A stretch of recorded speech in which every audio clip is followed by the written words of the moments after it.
नमस्कार, मेरा नाम है आशुतोष राय। मैं आपका साइंस मेंटर और सीएचएस में आपको गाइडेंस देने के लिए पग पग पे सीएचएस शिक्षा पे आपके लिए हमेशा खड़ा रहा हूं। अब वो घड़ी आ गई है जिस घड़ी का आप सभी को इंतजार था, जिसके लिए आपने वर्षों मेहनत किया है, महीनों मेहनत किया है, खूब दिन रात पढ़े हो और आपका एस्पिरेशन है कि ये दिन आपका वो दिन है जिस दिन आप डिसाइड होगा कि आप आने वाले समय में अगले साल सीएचएस में पढ़ोगे कि कहीं और पढ़ोगे। ठीक है, तो देखिए एग्जाम डे में क्या स्ट्रेटेजी आपको अपनानी चाहिए, मतलब जब एग्जाम देने जाए तो किस तरीके से अपने माइंडसेट को रखें, इसकी बात आज के वीडियो में हम करने वाले हैं। क्योंकि किसी का एग्जाम आपका कल होगा, किसी का परसों होगा, एक दो दिनों में सबका एग्जाम होने वाला होगा। तो कुछ बातें हैं जिनको बहुत ध्यान रखनी चाहिए, जिससे आप अपनी गलती को एकदम मिनिमाइज कर सकते हो। देखो सबसे पहली बात, ठीक है ना, कि देखो हमेशा से हम लोग कहते हैं और सब कोई भी कहता है कि अपने अंदर के कॉन्फिडेंस को आप फील करिए। ठीक है, तो अपने अंदर के कॉन्फिडेंस को आपको फील करना है। ये आप मान के चलिए आपने जितना पढ़ा है मोर देन सफिशिएंट पढ़ा है। ठीक है ना, आपने जितना अभी तक पढ़ा है, आप बिल्कुल भी ये मत सोचिए ये छूट गया वो छूट गया, क्योंकि इससे क्या होता है ना, आपके दिमाग में ना इससे एक निगेटिव इंपैक्ट और निगेटिव ऑरा क्रिएट होता है। तो ये बिल्कुल भी आप एकदम छोड़ दीजिए। ठीक है ना, दूसरी चीज, ठीक है ना, कॉन्फिडेंस के साथ जब आप घूमेंगे, आप घुसेंगे अपने एग्जामिनेशन हॉल में, ठीक है, आपको सबसे पहले एक मिलेगा ओएमआर और फिर मिलेगा एक बुकलेट। ठीक है ना, एक बुकलेट। ठीक है, और इस बुकलेट में बाबू आपको ओएमआर भरने के लिए 10 मिनट का समय दिया जाएगा। एक चीज आपको मैं बता रहा हूं, देखिए हमने वीडियो बना के भी बताई कि ओएमआर कैसे भरना है, चाहे ऑफलाइन में भी अभी हम लोगों ने एग्जाम कराया उसमें बताया, लेकिन मैं आपको फिर से बता रहा हूं, उस पे जो इंस्ट्रक्शंस दिए रहते हैं ओएमआर पे और जो बुकलेट में इंस्ट्रक्शंस दिए रहते हैं, इसको बहुत ध्यान से आप पहले पढ़िए। हो सकता है कुछ नया इंस्ट्रक्शन ऐड कर दे, कुछ नई चीजें ऐड कर दे, तो आप जब पढ़ोगे तो आपको आइडिया लगेगा कि हाँ वही सेम चीज है या अलग हो गया है। ठीक है, तो इंस्ट्रक्शंस को सबसे पहले आपको इंपॉर्टेंट से एकदम अच्छे तरीके से पढ़ना है। 10 मिनट का समय मिलता है आपको एक्स्ट्रा भरने के लिए, तो आपके पास पर्याप्त समय है। ठीक है, स्ट्रेटेजी पेपर अटेम्प्टिंग में लगानी है। क्या पेपर कभी भी करते हैं ना बाबू, पेपर कभी भी करते हैं तो 3 से 4 राउंड में आपको पेपर करना होता है। जैसे मैं 9th की बात करके चलता हूं, मान लीजिए आपके सामने 5 सब्जेक्ट है। ठीक है ना, हमने सबसे पहले अपने इजी सब्जेक्ट से चालू क्या करना, जो भी आपको इजी लगता हो। जैसे मान लो मैं साइंस का टीचर हूं तो मुझे साइंस लगेगा, तो हमने सबसे पहले साइंस के क्वेश्चंस उठाए करना चालू कर दिया। अब धीरे धीरे हम क्वेश्चंस करेंगे, मान लो 1 क्वेश्चन किया, 2 क्वेश्चन किया, हो सकता है 3 क्वेश्चन किया, आ गया, चौथा नहीं आया। ऐसे जो नहीं आएगा उसको छोड़ते जाओ, जो आएगा उसको करते जाओ। आएगा मतलब जो 1 मिनट के अंदर आ जाएगा उसको करना, जो 1 मिनट के अंदर ना आए उसको छोड़ के आगे बढ़ते जाना, बाद में करेंगे इसको सेकंड राउंड में। ठीक है, तो पहले राउंड में जो एक नजर में सवाल आ जाए, इजी सब्जेक्ट से चालू करके करते जाएंगे, कंप्लीट पेपर एक राउंड कर लेंगे।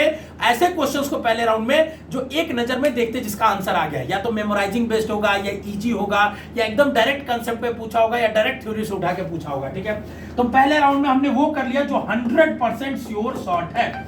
जब हम इस पेपर को कर रहे होंगे तो दूसरे राउंड में ध्यान सुनिएगा। ठीक है, दूसरे राउंड में जैसे अब मान लीजिए कर रहे हैं, कुछ क्वेश्चन होता है, अच्छा ये वाला थोड़ा प्रैक्टिस करेंगे तो आ जाएगा, तो वैसे क्वेश्चंस को आप गोला मार दीजिएगा। ठीक है, अब पहले राउंड में हमने पूरा कर लिया, 1 से लेकर 100 तक में देख लिया, और उसमें भी पैटर्न बनाया कि उस सब्जेक्ट से स्टार्ट करेंगे जो इजी है और करते करते हार्ड सब्जेक्ट सबसे लास्ट में करेंगे। ठीक है, दूसरे राउंड में वो क्वेश्चंस करेंगे जो गोला भरे तुमने, जिसको गोला किया था क्वेश्चंस को।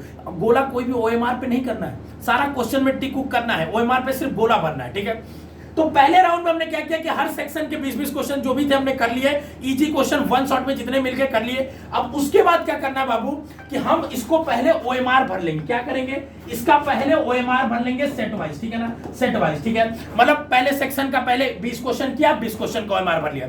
एक साथ ओएमआर भरने में चीज ध्यान रखना, 100 क्वेश्चन पूरा एक बार करके नहीं भरना है और एक एक क्वेश्चन करके भी ओएमआर नहीं भरना है, सेक्शन वाइज करना है। 20 क्वेश्चन किया, 20 का ओएमआर भरना, मतलब 20 क्वेश्चन किया उसमें 15 आया, 15 किया, 15 का ओएमआर भरना। इस तरीके से स्ट्रेटेजी रखनी है। ठीक है, तो पहले राउंड में 100% कर लिया।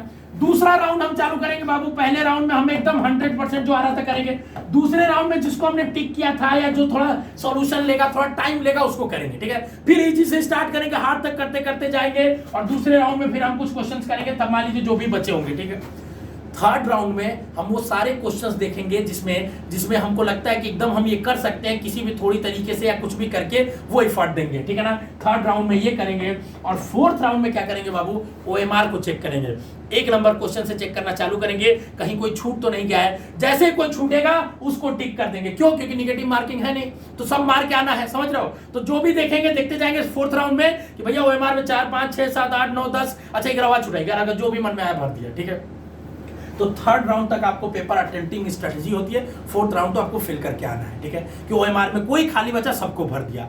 अब पहला राउंड आपका 1 घंटे के अंदर हो जाता है जनरली, दूसरा और तीसरा राउंड बाबू 30 मिनट से 40 मिनट अगला लेता है, ठीक है ना।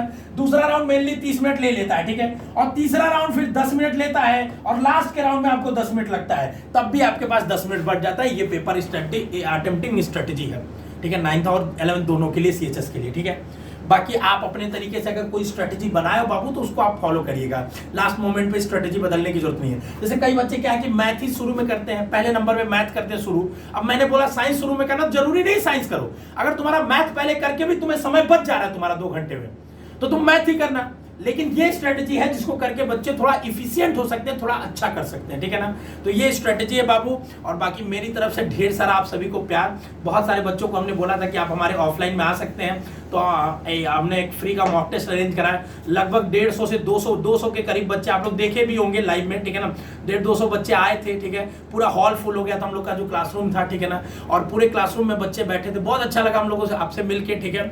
और उसके बाद हमने उन्हें फेलिसिटेट भी किया जो उसमें अच्छे रैंक पे आए थे, बाकी उनको मोटिवेट भी किया। और आप सभी से भी बस यही गुजारिश है कि आप अपना 100% दे के आओ। रिजल्ट क्या आएगा वो बात की बात है, समझे। कल को आपके मन में ये न रह जाए, बस ध्यान से सुनना है मेरी बात को, कि हमने यार पूरा 100% नहीं दिया। ये कसक आपके मन में नहीं रहनी चाहिए। जब भी मैं कोई काम करता हूं तो ये निर्णय ले के करता हूं कि कल को मेरे मन में एक कसक ना रह जाए कि यार थोड़ा और एफर्ट लगा दिया रहता। तो आप पूरा 100% अपना एफर्ट एकदम कॉन्फिडेंस दे के आना एग्जाम में, ठीक है। और दूसरी बात सबसे इंपॉर्टेंट बता रहा हूं, क्या, सुबह सुबह अपने माँ बाप का पैर छू के जाना, ठीक है, क्योंकि माँ बाप आपके लिए भगवान है। गुरु का मेरा तो आशीर्वाद आप सभी पे हमेशा से है, ठीक है ना। आगे खूब फलो फूलो, आगे खूब अच्छा करो, ठीक है। लेकिन अपने माँ बाप का पेपर देने से पहले अगर आपके मम्मी पापा पास में होंगे तो पैर छू के आशीर्वाद लेके जरूर जाइएगा, ठीक है। बाकी आप एकदम फोड़ के रख देंगे, कितना जोश है और क्या आपका पेपर कब है कमेंट बॉक्स में बता दीजिएगा। मेरी तरफ से, पूरी टीम की तरफ से all the best, love you बच्चों, bye bye, good night, love you, all the best.